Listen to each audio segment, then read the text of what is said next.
Hello YouTube, in this video I'm going to show you how to make optical flares in GIMP. First you're just going to want to open up an optical flare. You could find some inside of a pack. There's some on Google Images. I'm using a pack using model flares, and I'm going to use this green. There's like a red one too. I'll use the red one. Okay, so as you can see, it looks exactly like an optical flare, except that you can't get into, it's not transparent in the background. So to make it transparent, you're going to duplicate the layer. You're going to go to layer, down to transparency, add alpha channel. Then you're going to go on that one, use the color selection tool, and click on it and bring it down just a bit. Okay, once it's down at least that much, you're gonna go up to layer, transparency, add alpha channel, layer, transparency, and color to alpha. Press OK. Okay, then you're gonna go up to edit and you're gonna press cut. Then you're gonna unsee that layer and you're just gonna delete the background copy. Then with that, you're gonna press select none. And as you can see, it looks crappy, but it's all right for right now because you're not done. Okay, so then you're just gonna open up an image. I'm gonna open up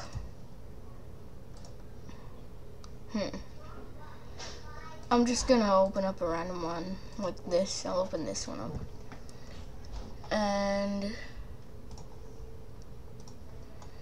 then what you're gonna do is you're gonna press go on edit and press paste, and then press new layer to make the floating selection in actual layer. Then what you're gonna do is you're gonna use the move tool and move it to where you want. Okay, so I want mine right there.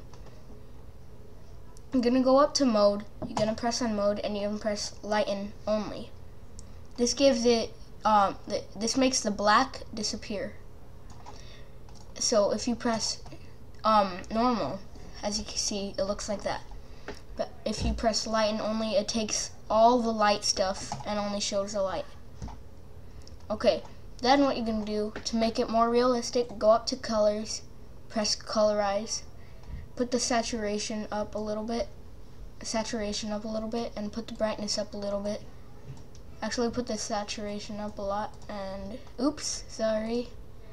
Undo colorize. Okay, instead of doing that, go to colors, brightness, and contrast, and just put the brightness up, put the contrast up even more, and it looks like that. So pretty much that's it. If you want to change the color, go on colors, colorize, and just mess around with that, like make it blue. But I'm not gonna do that. I'm gonna leave it at red. And you could do this with pretty much anyone. And don't mind this picture. I made this without thinking. It's very terrible, I know. If you want to see that, you could see that it's normal. But if you see it, then you could actually see how it looks like an optical flare, a real optical flare. You can make this longer by using the scale tool and scaling it out. But make sure it's at the same spot you want it. So doesn't that look good?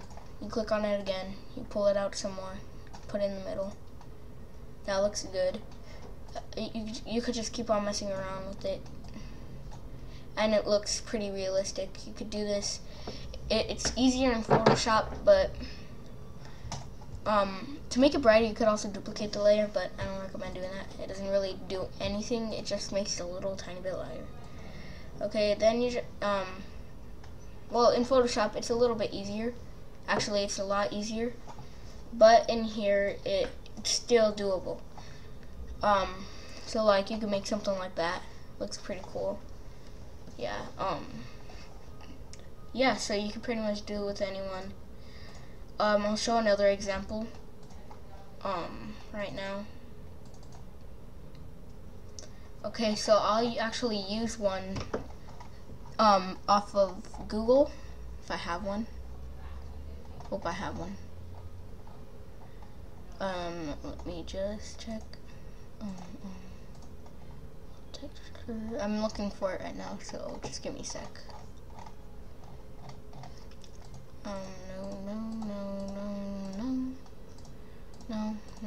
No.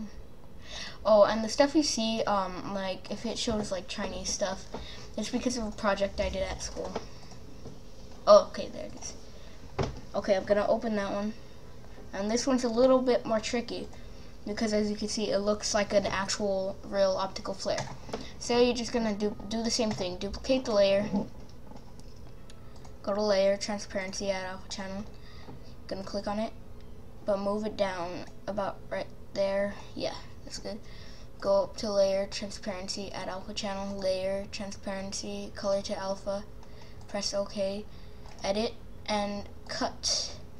Unsee, delete, and select none. Rectangle select tool. Select the picture. Copy it. And bring it into here, press paste, and press the new layer button to create it to make it as a new layer. I'm just gonna rotate this -90 degrees. Okay, so then I'm gonna move it to about right there.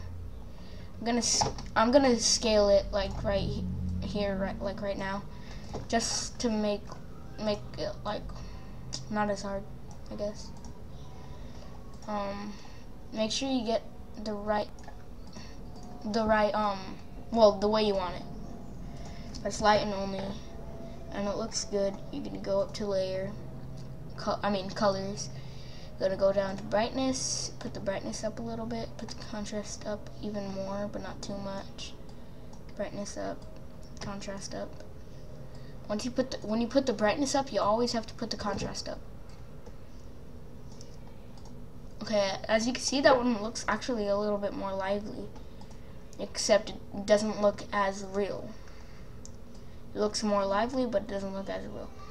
Okay, then you're gonna use the flip tool to just flip it upside down. Oops, that didn't do anything. Use the rotate tool and flip it upside down like that. Well, I'm just showing you an idea of what I would do with these, and that's what it would look like, except I would actually take more time on it. I know it looks pretty crappy. Just use the eraser tool and erase the stuff that you don't want, like right there and right there. You definitely don't want any you don't want it to be too sharp at all. You want it to be very fuzzy. About like that. You could add another effect. It involves a supernova. You go up to, I think it's filters, go down to light and shadow, you press on supernova. Once the supernova shows, you put it right in the middle of there. It doesn't look too good, I don't think, but a lot of people do it. And just do that. You might want to create a new layer actually for the supernova, because you want to put it behind it. Oops. Do add layer. Okay, so you can put that behind your optical flare. Go on filters. You could stop the video right now if you want. I'm just showing you an example of what to do. Okay, I think it'd be about right there. Just going okay, definitely not. Undo supernova. Just light and shadow. Supernova. Okay, I have no idea where it would be. I usually do, but this time I don't.